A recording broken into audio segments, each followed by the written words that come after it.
بسم اللہ والصلاة والسلام علی رسول اللہ صلی اللہ علیہ وسلم، اما بعد۔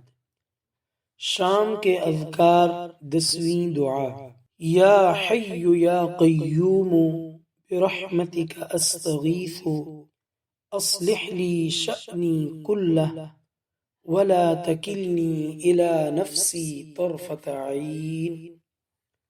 اس دعا کا ترجمہ ہے: اے زندہ اور قائم رہنے والے، تیری رحمت کے سبب سے فریاد کرتا ہوں، میرے سب کاموں کی اصلاح فرما دیجئے اور پلک جھپکنے تک کے لیے مجھے میرے نفس کے حوالے نہ کیجئے۔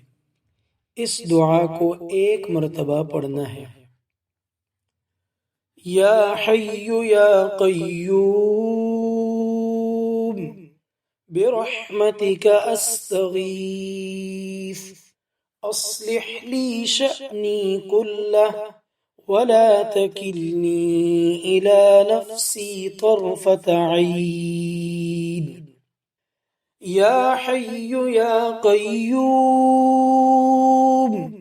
برحمتک استغیث اصلح لی شأنی کلہ ولا تکلنی الی نفسی طرفۃ عین۔